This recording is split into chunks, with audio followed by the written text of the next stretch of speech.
On a l'impression que le gouvernement a adopté son budget et puis il y a une sorte de syndrome de Ponce Pilate.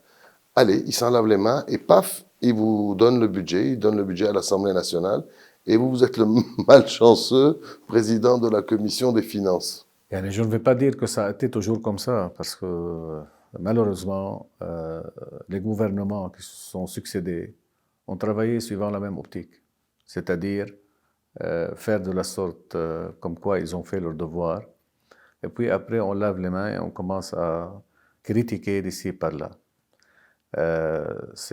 Mais exactement maintenant, avec tout ce qui se passe au Liban, avec toute cette panique qui existe dans notre société, le système financier qui est en train de se désintégrer, il fallait être plus responsable.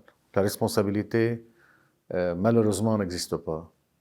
On essaye de voir où on se trouve dans ce budget. C'est une combinaison de chiffres et de taxes. La vision économique, je ne sais pas où on peut la trouver. Je n'ai pas encore reçu le budget officiellement, mais je donne comme ça une lecture d'une... C'est quoi votre travail, vous, sur ce budget? préparatoire, c'est-à-dire une commission des finances. C'est une commission qui va essayer de déchiqueter ce... Déchiqueter carrément, disséquer. disséquer. Voilà. Parce qu'il ne vous plaît pas du tout, le budget. Ce qui est dans les journaux et ce qu'on a lu, vraiment n'est pas beau. On voit là, des chiffres amassés, on voit des taxes qui sont en train d'augmenter sans vraiment de justificatif. Il n'y a pas de logique de sauvetage. Il n'y a pas de plan de réforme. Il n'y a pas de réforme. Et dans une période, comme j'ai dit, existentielle pour le Liban. Alors, le Parlement ne peut pas créer une vision. C'est le rôle du gouvernement. Mais on peut, au minimum, travailler sur les chiffres, on peut travailler un peu, on peut contrôler la logique des taxes qui sont en train de... Parce que des taxes, il va y en avoir. Oui, Eux, ils disent qu'il n'y a pas de taxes. Ils ont augmenté les taxes. Bien sûr. Le dollar douanier à 20 000. Le dollar douanier à 20 000.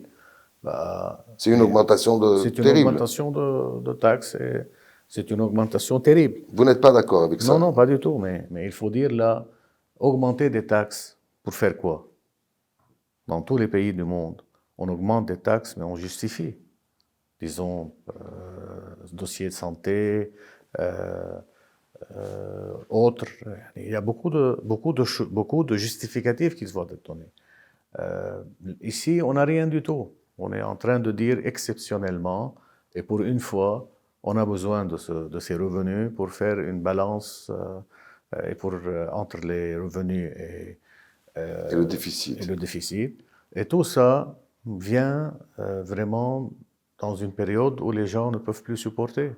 Les déposants, on sait tous que leur argent est gelé, c'est le moins qu'on puisse dire. Des pertes considérables ont été signalées depuis 2019 jusqu'à maintenant sur ce plan.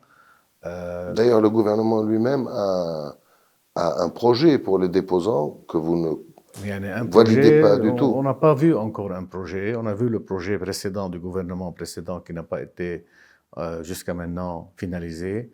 Il y a ce projet du gouvernement Diab qui est en train de se modifier, si vous voulez, maintenant avec le travail de ce gouvernement Mikati. Mais quel est le résultat sur les déposants? Qu'est-ce qui se passe là?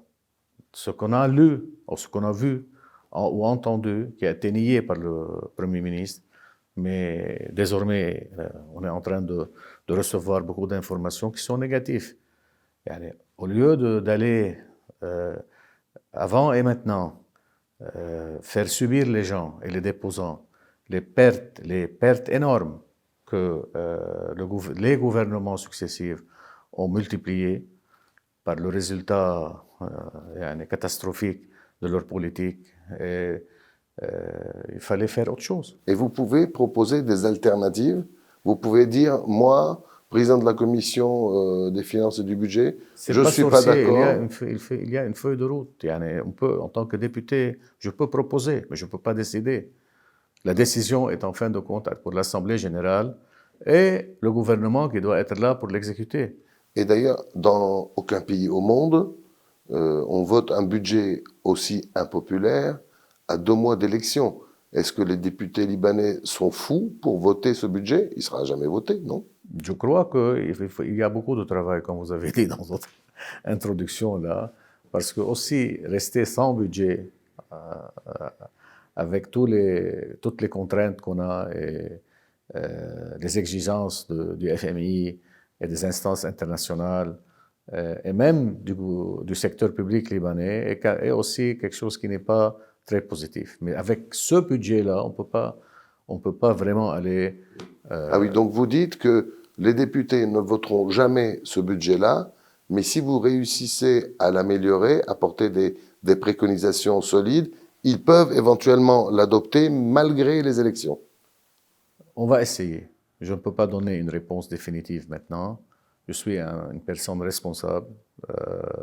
J'ai une boule de feu dans les mains, mais je ne peux pas me désister, je ne peux pas me dire que je ne veux pas assumer cette responsabilité et commencer à faire des slogans populistes. Le problème, c'est que vous pouvez la donner à personne, la boule de feu.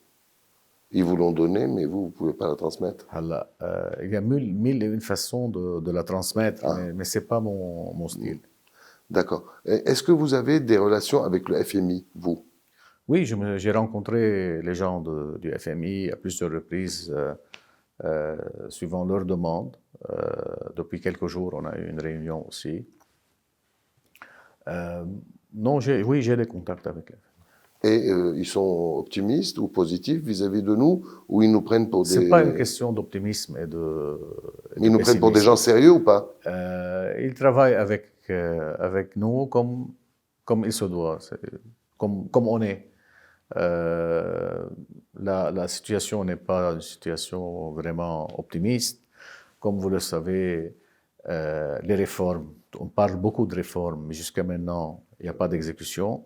On parle beaucoup de législation au Liban. On a fait beaucoup de législation, anticorruption, tout ce que vous voulez, enrichissement illicite, levée du secret bancaire, même toutes sortes de contrôles qui a été effectué à plusieurs reprises, mais toujours il y a un problème, le judiciaire qui n'est pas indépendant, et l'exécutif qui ne respecte pas les lois, il ne respecte pas les décisions ou les recommandations des commissions parlementaires ou même parfois du Parlement.